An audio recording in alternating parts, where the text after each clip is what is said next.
Seja bem-vindo à minha página de cursos.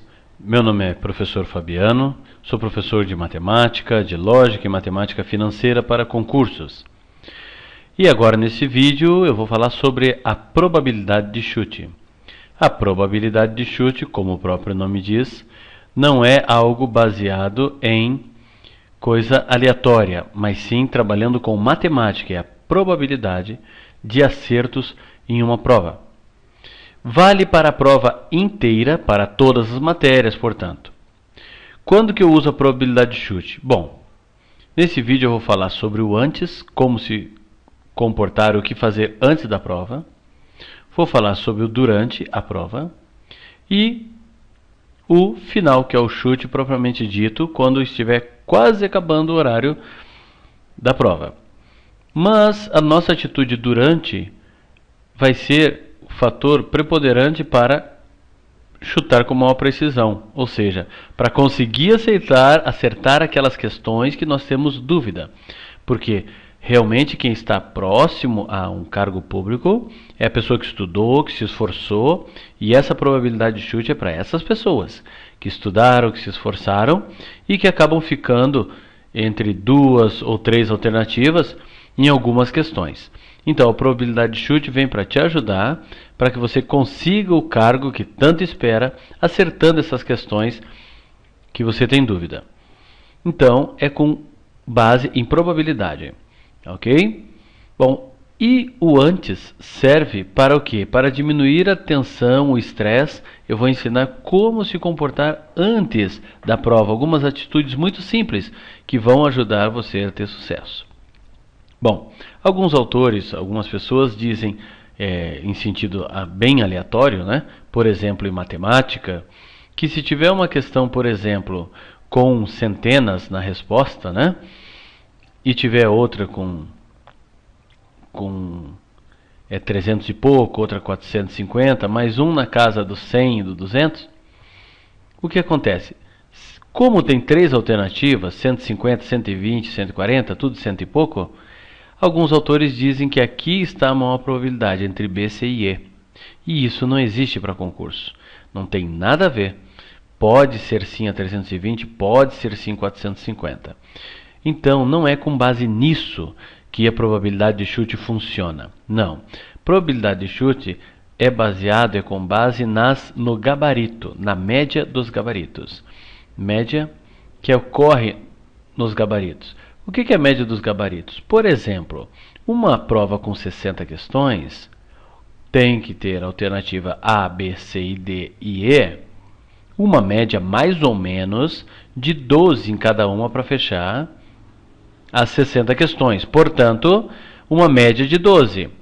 Pode ser um para mais, um para menos, até 2 para mais, 2 para menos. Como assim? Por exemplo, aqui em vez de 12, teve 10. Esse 10 foi compensado aqui, esses dois foi compensado nessa letra e nessa letra, digamos. E aqui teve 12 e aqui 12.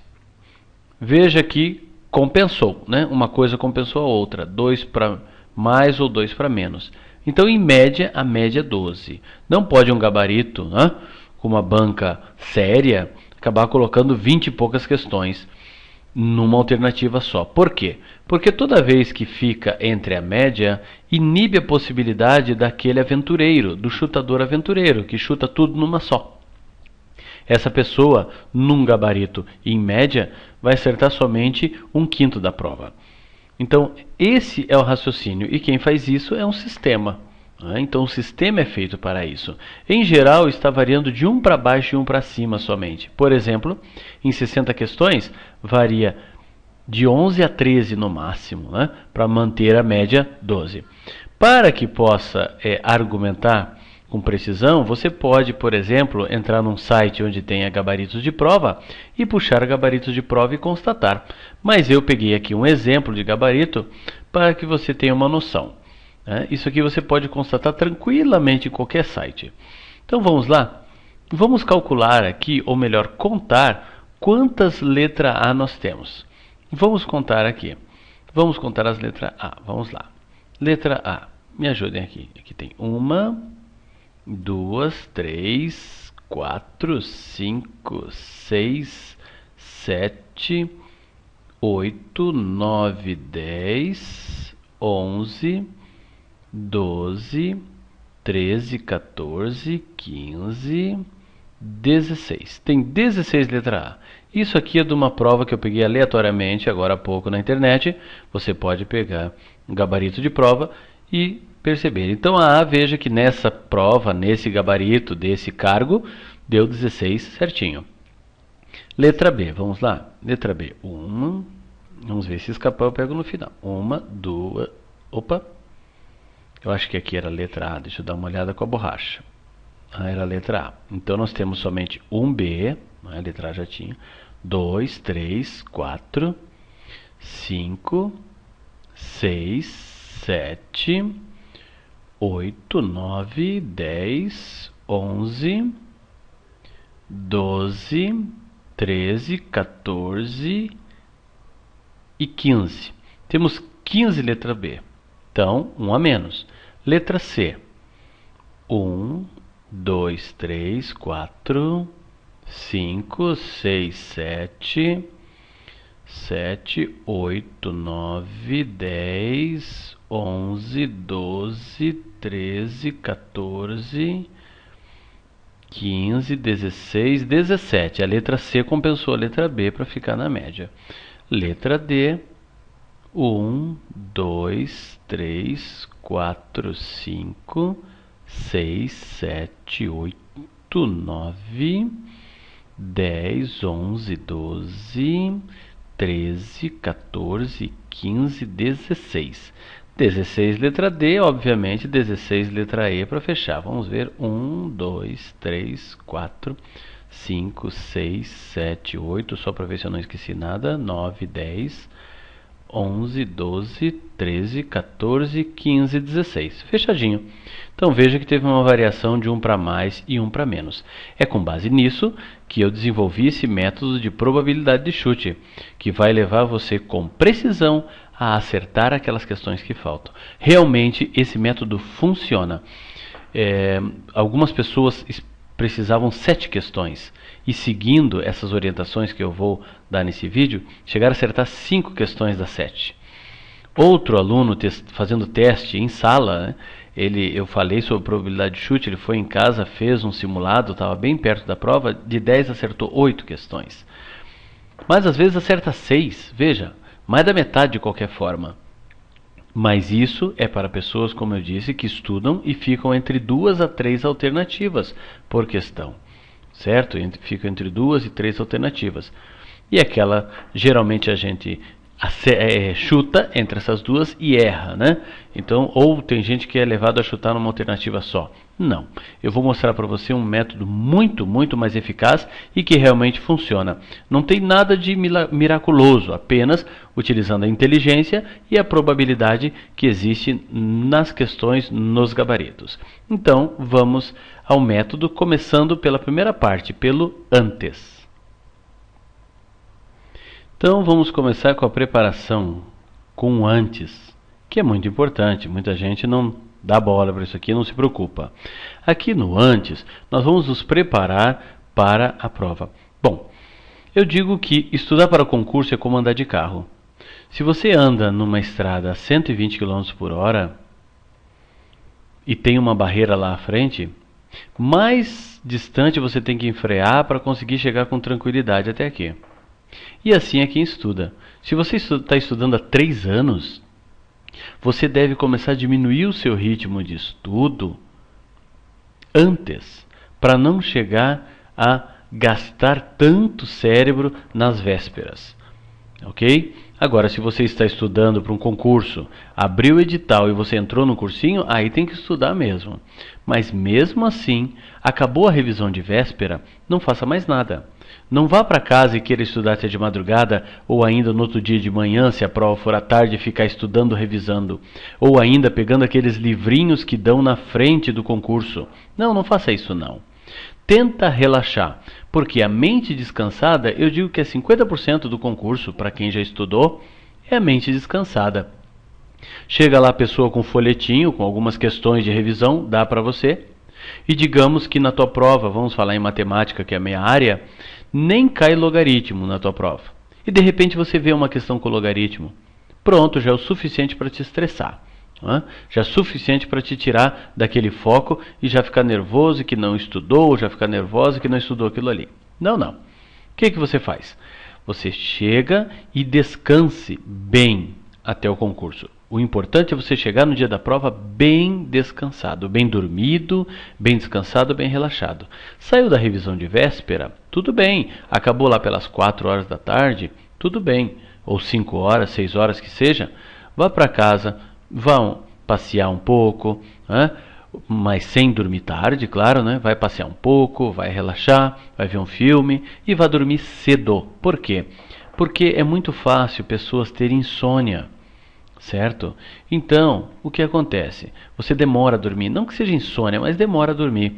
Digamos que você está acostumado a deitar à meia-noite, né? Está acostumado a deitar à meia-noite para dormir? Tá ok, às 00, está acostumado a deitar meia-noite. O que você faz? Você tem que deitar antes, tem que deitar umas 2 horas antes, umas 22, por exemplo. Se está acostumado às 22, deita às 20, não há problema. Por quê? Porque daí você bloqueia essa questão de demorar para dormir, certo? Aí você dorme naquele horário que você está acostumado. Você vai pegar no sono no horário que o teu ritmo biológico está acostumado, tá ok? Então assim você chega descansado, descansada para o concurso. Bom, preparo do concurso. Veja muito bem o edital e veja que o edital pede. Muitas bancas pedem caneta preta. Isso é muito comum por causa do leitor. E é caneta preta. Não adianta levar azul, é preta. Tem gente que chega na hora do concurso e diz: mas eu esqueci a caneta preta. Não, é caneta preta, ok? Eu, na minha concepção, se uma pessoa não tem condições de ler o edital ou foi distraído o suficiente para ler o edital e não levar a caneta preta, que é o básico, essa pessoa nem deve entrar no concurso público. Por quê? Porque imagina o que ela vai fazer na sua função pública, né? Então acho que a pessoa tem que ser ligada, tem que ser esperta. Leve caneta preta, leve 2, uma para você e outra de reserva também para você. Porque vai que a tua falhe, não é verdade? Então você não vai ficar numa situação difícil, leva logo 2, tá ok? Tudo bem, veja se tem que levar borracha ou não e leve. Mas esse material você deixa separado de véspera. Então, que material você vai deixar separado de véspera em algum lugar, em algum balcãozinho, meio alto assim para as crianças não pegarem, né? Para você que tem criança, você vai deixar a sua documentação, seu RG, você vai deixar a sua folha do concurso, né? Que tem lá o teu nome, etc e tal, os teus dados, e vai deixar lá as suas canetas, né? Vai deixar lá a borracha, se for o caso, deixa tudo num lugar só, separado. No outro dia você levanta tranquilo, se for à tarde você almoça tranquilo, vai naquele lugar que você reservou, pega o teu material e vá para a prova. Pronto. Bem simples. O que acontece? Tem gente que deixa de procurar a RG na véspera, ou a bendita da folhinha no dia, né? Aí chega no dia, fica todo desesperado, chega todo atrasado, às vezes até perde a prova por causa da bendita da folha, aquela folha que diz que você realmente está inscrito para o concurso. Ou a tua RG, tem gente que acha que é eleições, né? Que tem das 8 da manhã às 5 da tarde para achar o seu documento. Não tem. Bom, então esse material deixa separado de véspera e na véspera tem que dormir bem e chegar muito bem descansado no concurso. Então, nesse sentido, estamos conversados. O descanso é 50% do concurso. Tranquilo. Agora, ainda no antes, a chegada no local. Se fala para você chegar que os portões fecham às 13 horas, né, você chega logo 11h50, 11h30, né, chega cedo mesmo, não tem problema, não tenha dó de chegar cedo. O que acontece é que muitas vezes tem trânsito. Aí o que acontece? O trânsito é um estresse. O trânsito já é um estresse por si só. Então tem gente que quer colocar o carro dentro da escola ou dentro da universidade onde vai ter a prova. Não, não faça isso não. Estacione umas 5, 6 quadras de distância, né? O carro com seguro, claro, e vá a pé. Vá a pé. Andar a pé faz bem e evita esse trânsito, esse estresse, tá ok? Você vai chegar bem cedo, bem tranquilo, tá? Lembrando que na hora, enquanto você estiver na sala de aula esperando ali, você não fique lendo, revisando matéria. Não. O que deu, deu. Deixa a cabeça descansar. O que deu, deu.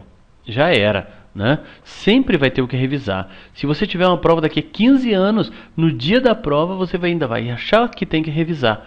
Então não faça isso. Descanse. No dia da prova tem que descansar, a véspera também, para guardar toda a energia para a hora da prova. Ok? Algumas pessoas dizem que o chocolate tem uma propriedade interessante, né? Que evita dar branco. O fato é que algumas pessoas ficam bem felizes com chocolate. Então, se você não for diabético, talvez coma um pouquinho de chocolate só para dar um açucarzinho a mais no cérebro, né? Para você, no sangue, para que você tenha um pouco mais de gás para fazer essa prova aí. Tá ok? Para fazer essa prova. Mas fique esperto, a ver se pode levar realmente, se você come antes, tudo está no edital. Se você pode levar água, que se tem rótulo ou não, tudo está no edital. Não se preocupe que a probabilidade de chute, eu vou ensinar a técnica, mas isso aqui é tão importante quanto. Não adianta você ir cansado para uma prova de concurso e chegar lá e perder a prova. Ok? Então o chocolate é uma dica para os não diabéticos. Certo? Claro, né? Não vai passar mal na hora da prova. Tudo bem? Então, chocolatinho aí. Sobre a ansiedade, olha, todo mundo fica ansioso. Só não fica ansioso aquele que não estudou nada, ou alguma pessoa que realmente tem um psique anormal. Mas a princípio, a grande maioria fica ansioso. Como é que você faz para diminuir a ansiedade numa prova? Simples. Você começa pela matéria que você gosta, pela matéria que você domina. Então tem várias matérias. Digamos, português você ama. Aí tem as outras matérias e digamos que a minha matemática você odeia, detesta. Certo? O que você faz? Comece com português. Por quê? Porque eu brinco até que na curva de ansiedade, você começando com português, o que o teu cérebro vai dizer para você? Ora, a prova está tranquila. Você começou ansiosa. Ora, a prova está tranquila. Então, mais ou menos em 15 minutos, a tua ansiedade baixa. E você vai se sentir, e isso é palavra de quem conhece concurso público, vai se sentir como se estivesse numa sala de aula normal. Tá? Comece pela matéria que você gosta. 20 minutos é o tempo suficiente para você se sentir bem dentro de uma sala de aula, se você começar por uma matéria que você gosta. Porque daí você vai sentir o quê? Que a prova está tranquila, a prova não está difícil. Por quê? Porque aquela matéria você domina. O que acontece? Se você começa por uma matéria que você detesta, digamos que você já está ansioso aqui, não gosta de matemática, começa a ver as questões, começa a se apavorar e a ansiedade vai lá em cima, certo? Aí você acaba até perdendo aquilo que você sabia. Até o português fica difícil para você, sem contar que gasta um tempão numa matéria que você não conhece tanto, você não tem tanto domínio, gasta um tempo tremendo. Quando você olha para o relógio ou você olha para o quadro que tem o horário, você fica apavorada com aquilo ali. Então, comece por uma matéria que você gosta. Outra dica bem importante, no início da prova, a pessoa que está lá, o fiscal, manda você dar uma olhada na prova. Não se preocupe com questões grandes, não se preocupe, porque às vezes colocam, por exemplo, questões de lógica de página inteira. Quem não gosta de lógica é para apavorar mesmo. Ou coloca na primeira folha uma tabela gigante.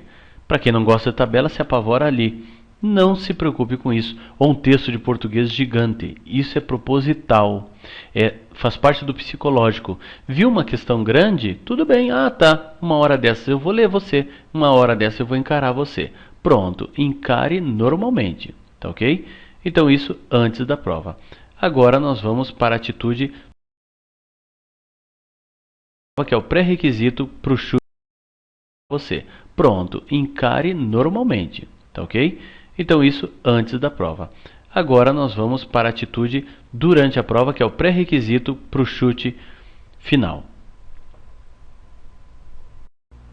Então agora a atitude durante a prova. Bom, durante a prova, para diminuir a ansiedade, o que a gente tem que fazer? Tem que começar a prova por aquilo que a gente gosta. Né? Então, a menor ansiedade está quando nós começarmos a prova por aquilo que a gente gosta. Por exemplo, aquilo que a gente domina. A pessoa tem gente que diz, não, comece por aquilo mais difícil. Não, mas é absurdo. Por quê?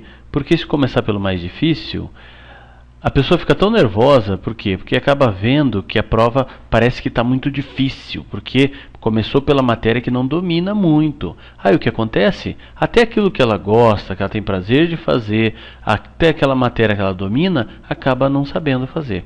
Por isso que comece a prova por aquilo que você gosta. Daí o que acontece? Em mais ou menos 15 a 20 minutos, a tua ansiedade vai embora. Você vai se sentir como se estivesse numa sala de aula normal. Mas começando pelo que você gosta. Se você começar por aquilo que você não gosta, não domina, o teu estresse vai ser tanto que acontece o quê? Acontece que você vai se sentir muito deslocado e daqui a pouco você desiste. Então todo o trabalho em vão por conta de uma atitude bem simples. Então ouça de alguém que tem experiência em concurso. Quando você começa por uma matéria que você gosta, você domina, qual é o comando que você vai receber? Bom, a prova está tranquila, está acessível, eu estou conseguindo fazer. E é esse comando que nós temos que ter para fazer uma boa prova, tá ok? Bom, outra ansiedade que pode dar, chega a ser nem ansiedade, mas sim uma euforia, uma alegria. Por quê? Porque você começa pelo aquilo que você gosta. Começa aí bem, bem, bem. Chega uma hora que você percebe que está um passo do teu cargo público, está um passo do teu sucesso. Aí te dá uma alegria que o que acontece? Você fica só faltando uma matéria ou duas e aquela euforia parece que vai tomando conta, vai aumentando. Não deixa isso crescer, porque pode vir a te prejudicar. O que você faz? Peça um intervalo, peça para ir no banheiro. Peça para ir no banheiro, fica lá, baixa um pouco a poeira, descansa um pouco e volta para a prova para acabar com sobriedade aquela matéria ou aquelas matérias que faltam. Tá ok? Tranquilo. Então vamos agora para o método propriamente dito, né? Então o que acontece? Você tem as alternativas A, B, C, D e E e você está aqui com uma questão, certo? Como que nós fazemos prova de concurso? Você não vai procurar a certa, você vai eliminar as erradas. As erradas. Então, fazer prova de concurso a gente faz assim, eliminando as erradas e não achando direto que é certo. Por quê? Porque pode ser que uma coisa pareça certa e não é. Por exemplo, por causa das pegadinhas. Uma prova de português. Você tem uma questão aqui de português, você viu que A está certo, pronto. Achei a alternativa, vou para a próxima. Né? Tem a próxima aqui, vou para a próxima. Não vá para a próxima. Você vai ver por que a B está errada. A está errada por causa disso, elimina a letra B. A C está errada por causa disso, elimina ela. A D está errada por causa disso, elimina ela. Agora, a letra E está certa, digamos que aconteça isso. Opa, não pode duas certas. Pode ser que você veja que realmente a letra E está errada. Perfeito. Aí a letra A é a correta, vá para a próxima questão. Mas só que, enquanto isso não acontecer, não vá para a próxima questão. Digamos que você chegue na letra E e ache que ela esteja certa também. E daí? Olha o perigo. Vá que a letra E realmente esteja certa e depois você voltando na A você ache o erro e não seja a A. Iria errar uma questão sabendo, né? Isso não pode acontecer. A probabilidade de chute vai te ensinar a acertar a questão que você não sabe. Mas errar a questão que você sabe, isso não pode acontecer em prova. Tá ok? Então tem que diminuir essa ansiedade, eliminar as erradas. Digamos que você ficou entre A e E.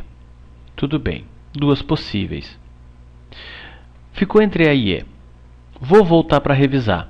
Letra B, C e D não volte mais, porque a primeira impressão é aquela mais exata que existe. Agora o que você faz? Volte na letra A uma vez.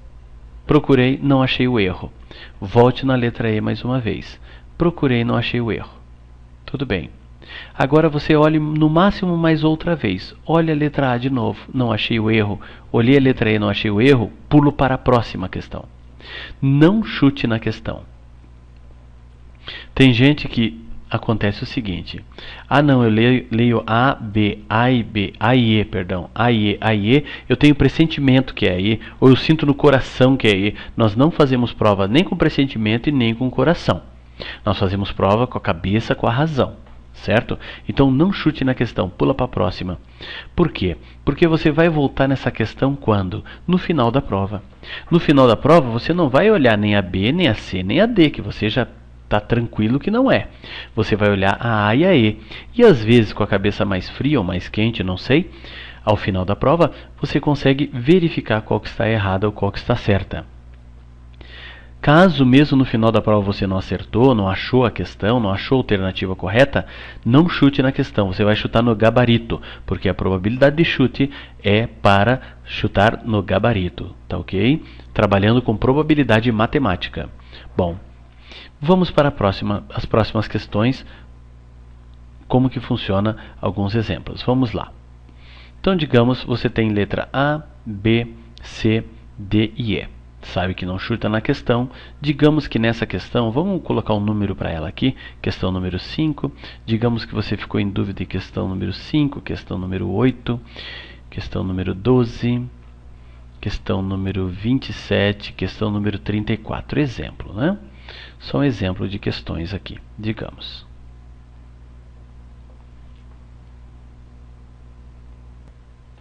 Então, suponha que nós temos aqui alguns exemplos de questões que ficamos com dúvida. Tá? Digamos que a número 5, ficamos com dúvida entre A e C. Essas três eliminamos, não chuta na questão. Essa aqui ficou entre B e C. A, D e E não prestou, então o que é bom, deixa. O que não presta, você risca. Tá? Essa aqui ficou entre B e D. Essa aqui estava mais difícil, ficou entre A, C e E, isso acontece. Essa aqui ficou entre D e E, suposições, né? E essa aqui ficou entre A e E. Tudo bem. O que acontece? Chegou no final da prova, você volta nessas questões, ainda sem chutar nas questões, não vai chutar nunca na questão, somente na questão. Você vai olhar, no final da prova, vai analisar e aproveitar o teu tempo de prova.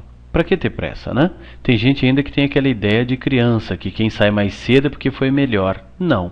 Aproveite o teu tempo de prova, mas cuidado, não exagere no tempo. Aproveita o teu tempo e deixa um tempo razoável para você poder fazer uma contabilidade da tua prova. O que é a contabilidade da tua prova? Chegou no final, ficou com essas aqui. Revisei a número 5, revisei A e C não deu. Essa B e C não deu. Ficou isso aqui por final. 6 questões são suficientes para de repente a pessoa não entrar no seu concurso público se ela não chutar certo. Então o que você vai fazer? Você vai pegar, suponha que a prova tem 60 questões, certo? 60 questões tem que ter uma média de 12 cada uma. A, B, C, D e E. Nós conversamos 12 para cada uma, conversamos sobre isso. Suponha que, por exemplo, 12 para cada alternativa, mas claro, com um a mais, né? Um a mais, de 2 para mais e 2 para menos no máximo. Então, digamos que você tem letra A, por exemplo, você tem 15. Letra B, você conta as que você tem certeza. Só vai para o gabarito aquilo que você tem certeza. O teu gabarito que você tem certeza. Pega aquelas que você tem certeza, né, que vai para o teu gabarito com certeza e conta, vê quantas A deu. Conta, vê quantas questões deu letra B. Digamos que letra B deu 8. Quantas questões para você deu letra C? Digamos que letra C deu 10. Quantas questões para você deu D? Digamos que para você D deu 6. E quantas questões deu letra E? Letra E deu 9. Às vezes dá o mesmo número, daí paciência. Bom, como que você vai fazer? Você vai fazer o seguinte, olhando esse resultado da tua contagem, qual é que tem maior probabilidade de você ganhar mais questões? Aquela que tem menos, né? A letra D, certo? Por quê? Porque se a média é 12, você vai ganhar, chutando na D, umas 6 questões para chegar à média de 12. Mas atenção, você só vai chutar a letra D naquelas alternativas, naquelas questões que, por exemplo, ó, em vermelho aqui, ó, que, por exemplo, aquelas que ficaram a letra D como possibilidade. Você jamais, só se for muito problemático mesmo para chutar na letra D aqui, ou aqui, ou aqui, ou aqui, né? Porque você já eliminou a letra D, certo? Então, naquelas que tem a possibilidade da letra D, aquela que tem menos, você marca a letra D. Mas não vai contabilizando somando. Não. Aqui você tem certeza que são 6D. Não vai começar a fazer assim, 6, agora são 7, agora são 8. Não, são 6D. Aqui já são probabilidade, possibilidade, tá? Então aqui é letra D. Então letra B não vai ser. Aqui é letra D. Letra E não vai ser. Certo? Agora, chuta sempre na que tem menos. Veja que a A já está mais do que no limite. Provavelmente você errou algumas A. Provável. Mas deixa assim. Porque a pior burrada seria se a pessoa dissesse assim: agora eu vou trocar um pouco das minhas A. Aí vai lei de Murphy, né? Você vai trocar um pouco das tuas A aleatoriamente, sem nenhum raciocínio lógico. Você vai acabar trocando aquelas que estão certas, certo? Então deixa a A desse jeitinho. Quem sabe, né? Dá um milagre e tem a 15, certo? Vamos lá, a questão 5. Letra A e C. A A não pode de jeito nenhum. A C tem menos. É a C. Número 8. A B ou a C? Opa, eu olho a B e a C. O B é o que tem menos. Então eu tenho mais probabilidade de acertar numa B do que numa C, quando eu tenho as duas possíveis, certo? Vamos lá. A, C ou E? A A já está no limite. A C tem 10 e a E tem 9, uma a menos. Quando tem o mesmo número, aí não vai ter jeito. Você vai ter que escolher uma das duas para chutar. Não vai ter jeito. Mas no caso aqui, a E tem menos, tem 9. Então aí é mais possível. Certo? Tudo bem. Agora aqui já está resolvido. A 48, A ou E? A A já está no limite. Vai ser, obviamente, a E. Por que a probabilidade de chute funciona e funciona muito bem? Já teve alunos de 12 questões acertaram 10. Foi o limite, né? Foi o máximo que eu já vi, certo? Por quê? Porque, veja, você precisou chutar 1, 2, 3, 4, 5, 6 questões. Chutou 6 questões usando a probabilidade. Você, por exemplo, chutou mais, né? Porque aqui está pedindo mais questões nas alternativas. Mas aqui foram só 6 exemplos, né? Você precisa chutar muito mais do que isso. Aí o que acontece? Nesse caso aqui, nesse exemplo que eu dei. Veja, a letra B tem... A letra D é a que tem menos, né? Então a letra D tem 6. Provavelmente você vai acertar 6 letra D para chegar às 12, né? Ou quase isso. Quase 6 questões de graça. E além disso, você, por eliminar as D que não foram importantes para você, viu que não eram possíveis, você ainda acerta umas rebarbas aqui, ó. Acerta umas B, uma C e uma Z. Então isso aqui aumenta em muito a tua possibilidade de acertar num concurso público, tá ok?